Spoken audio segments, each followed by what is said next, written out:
Leiskite, ponė, padėsiu. Ačiū Jums, kaiminė. Kaiminėlė, čia jūs.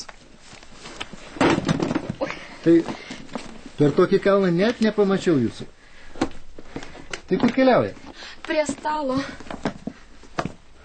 Tai ne. Rašau straipsnį apie vieną tokią seną pirtį viename kaimelėje. Pasiūlė ateiti čia, medžiagos pasirinkti. Mat, kaip, o štai mokytis toliau sugalvau, nepasakojau dar? Ne, nepasakojat. Ir kurgi mokotės? Na, kaip ir jau, žurnalistiką nusprendžiau, bet mangi tik vienas kursas buvo likęs. Tiesa, buvau pamiršęs. Tai jau kelintą kursinį baigėt rašyti? Na, pirmą baigiu pabaigti, tik medžiagos pritrūkau, o jose taip sunku ką nors rasti. Tai nejaugi interneto šaltinių nenaudojat? Aišku, bandžiau, bet tos paieškos nieko nepadeda. Na, reikia žinoti, kur ieškoti. Jaučiu, kad turi būti kažkokie rimtesni žinių šaltiniai, tik nerandu aš jų. O jie panosiai. Naudokitės šios bibliotekos prenumeruojamomis duomenų bazėmis. O ką aš juose galiu rasti?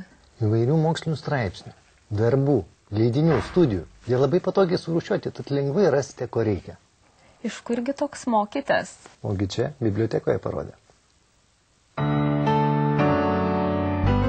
Nemokamas internetas artimiausioje bibliotekoje. Ateik, išmok, naudokis.